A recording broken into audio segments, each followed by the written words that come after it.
vous apporter là, une parole de praticien, d'une collectivité. Hein. Donc on a les mains dans le cambouis, mais comme vous tous hein, dans la salle. Déjà, pourquoi est-ce qu'on collecte la donnée? Puisqu'il y a aussi cette question. On ne la collecte pas pour le plaisir de la collecter. On collecte la donnée pour remplir nos missions de service public. Donc on s'occupe de nos territoires, on s'occupe de nos arbres, on s'occupe de nos fleuves, on s'occupe de nos routes, on s'occupe de nos poubelles, on s'occupe de nos musées, etc. Et on s'occupe aussi des habitants. Mais dans les données, toutes les données que traite une collectivité, il y a à peu près la moitié des applications métiers qui ne touchent pas des données à caractère personnel. Je le vois très bien sur Toulouse Métropole, on a 341 applications métiers, il y en a la moitié qui ne concernent pas des données à caractère personnel. Et donc, dans le cadre de l'open data, on s'occupe déjà de celles-ci. Donc, quand je diffuse les menus des cantines, je suis assez sereine sur le côté identification d'une personne physique là-dedans. Je sais qu'il n'y en a pas. Voilà, donc il faut aussi remettre ces choses en perspective. Et là, je suis tout à fait d'accord avec ce que disait Alice Delamure, c'est-à-dire que lorsqu'on a le moindre doute sur le fait que la donnée puisse identifier soit directement, soit indirectement une personne physique, on la regarde de façon très attentive. Lorsqu'on n'a pas de doute, moi, mes arbres d'alignement, les bancs qui sont en ville, les poubelles, les sanisettes, ça va, je suis tranquille, quoi, j'ai pas de doute. Donc là, on peut y aller. Juste une parenthèse, on évoquait ce qui doit faire jurisprudence dans vos milieux, c'est-à-dire cette erreur de l'INSEE tout à l'heure quant à ces territoires de 200 mètres sur 200 mètres, si j'ai compris, où on peut identifier parfaitement un revenu supérieur à la moyenne. Est-ce que vous êtes critique sur le plan confraternel ou vous dites c'est de l'immaturité, on y viendra, il s'agit de pas, on ne monte pas ça en épingle? Je pense que c'est de l'immaturité. Je pense que c'est une vision assez centrale. Quand on est INSEE, Port-de-Vanves, on n'a peut-être pas forcément toujours l'idée que le territoire, c'est pas comme la Port-de-Vanves partout, quoi. Nous, on s'est fait poser des questions similaires sur Toulouse. On voulait mettre en place un observatoire. Et puis pour justement ne pas remonter à l'individu, on s'est dit on va agréger les données à la voie, à la rue. Sauf qu'il y a des rues qui sont toutes petites. Et donc à partir de là, on s'est dit allez, c'est vraiment trop petit comme rue. Donc on a agrégé plus large. Après, on a des avenues qui font 350 numéros, donc là on est tranquille. Mais quand c'est trop petit, voilà. Donc l'INSEE, ils n'ont pas eu ce déclic-là. C'est dommage, mais il ne faut pas non plus se focaliser là-dessus en disant ah regardez, tout de suite on va pouvoir identifier. La qualité de la donnée, je pense que c'est un point qui est important. Jusqu'à présent, dans les collectivités, ou toute institution d'ailleurs, il n'y a pas que les collectivités, toute institution, la notion de qualité de la donnée, ce n'était pas quelque chose qui était complètement pris en compte, puisque chaque métier savait se débrouiller avec l'imperfection de ces données.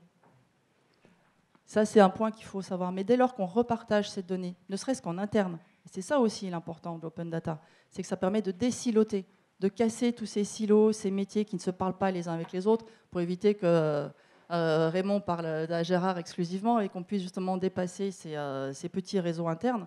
Mais dès que la donnée est réutilisée par ses collègues proches, par les autres services de la collectivité et à l'extérieur, dès lors, la qualité de la donnée, c'est un point qui est crucial. Et si on veut mettre en place de la business intelligence, eh bien, on est obligé de le faire. Si on veut mettre en place une plateforme de données qu'on repartage avec des partenaires ensuite, on est obligé de le faire.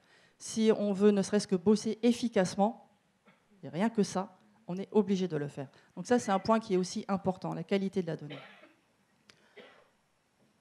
Un point aussi qui était, je trouvais intéressant, c'est le débat sur la gratuité, très vite. Donc pourquoi on collecte la donnée? On la collecte pour assumer nos missions de service public. Et comment elles sont financées, ces missions de service public? Par l'impôt. Donc la donnée, elle a déjà été payée. Et donc le fait de remettre à disposition la donnée à disposition donc, du public, cette donnée elle a déjà été payée. Et après, si on va d'une façon très triviale sur comment on fait, trouver le coût marginal, c'est compliqué. Le coût de gestion pour dire alors on va faire payer la redevance, comment on va faire? Il faut faire une délibération, il faut faire des tarifs, après il faut faire des factures, etc. On a un coût de gestion qui sera évidemment largement supérieur au rapport de cette donnée qui a déjà été payée. Donc je pense que dans bien des cas, pour moi c'est un faux débat. Et le troisième point, c'est la réutilisation de la donnée, parce que c'est vrai que la publier, c'est bien, qu'elle soit réutilisée, c'est mieux. Donc ça permet donc, tout ce qu'on connaît, le développement économique, la transparence administrative, etc. etc. Et pour ça, il faut effectivement que les conditions de réutilisation soient claires. Et donc, c'est les licences de réutilisation. Donc, Claire Gallon en a parlé un petit peu ce matin. Justement, la co-construction qui s'est faite sur la licence ouverte. Et puis, il y a 2 licences qui sont homologuées. La licence ouverte et une autre licence qui est une licence libre, licence ODBL.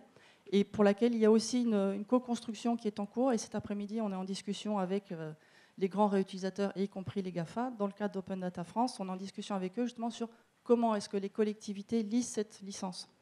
Parce qu'un réutilisateur, un GAFA, prendre la donnée, ça, il sait faire. Mais s'il ne sait pas comment il la réutilise juridiquement, il n'y touche pas. Et donc le choix de la licence est aussi important pour savoir qu'est-ce que moi, collectivité, je veux faire. Est-ce que je pose la donnée quelque part, je m'en débarrasse, je m'en désintéresse, et puis prends qui la veut et en fait ce qu'il veut, ou est-ce que je ne m'en désintéresse pas et je m'assure qu'ensuite elle soit repartagée à l'identique, l'enrichissement puisse être fait. Et donc ça, c'est cette discussion, cette co-construction qui est en train de se mettre en place, et c'est ça qui est intéressant.